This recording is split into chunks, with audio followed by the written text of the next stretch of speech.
Donc le centre médical héliporté est un service de secours à l'aide d'un hélicoptère dans le cadre de l'aide médicale urgente. Donc toutes les missions opérées par le 112 se font via le vecteur héliporté pour porter secours et pour transporter le patient vers un hôpital qui possède le plateau spécifique adéquat pour prendre en charge le patient. Le CMH opère plus ou moins 1400 interventions par an, 7 jours sur 7, 24 heures sur 24, avec une proportion globalement de 70% de patients transportés vers l'hôpital. Donc nous avons effectivement un équipement médical particulier parce que dans l'hélicoptère il faut du matériel qui soit assez compact, qui soit léger, puisqu'on doit pouvoir le transporter vers le patient, parfois dans des interventions ou des poids posés qui ne sont pas forcément à proximité du patient.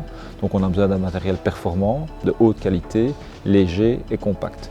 Raison pour laquelle on s'est tourné vers le DefiGuard Touch 7. Donc l'exigence pour l'équipement qu'on va utiliser dans l'hélicoptère, elles sont multiples. D'abord, il faut que le matériel qu'on va utiliser à bord électronique soit reconnu pour être utilisé dans l'hélicoptère que l'on utilise. Ça, c'est une première chose. Ensuite, comme on est en préhospitalier, dans des conditions qui sont parfois compliquées, par exemple la pluie, la neige, le soleil, le froid, il faut quelque chose qui soit robuste.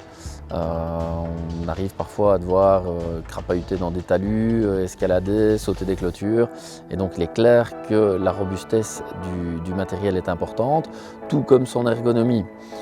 C'est la raison d'ailleurs pour laquelle on a évolué et porté notre choix vers ce monitoring.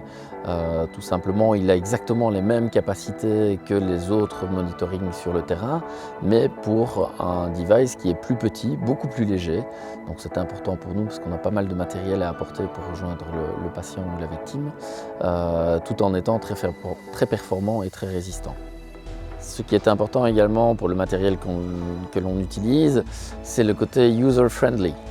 Il est clair qu'ici, on a plusieurs infirmiers, plusieurs médecins, et donc plus le matériel va être facile à utiliser et intuitif, mieux c'est évidemment, et ça permet un gain de temps lors de l'intervention.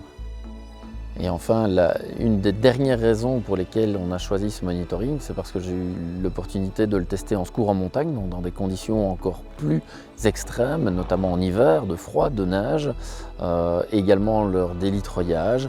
Et toute l'équipe là-bas du secours en montagne dans laquelle je travaille est très contente du monitoring, que l'on utilise comme monitoring avancé pour les cas les plus lourds.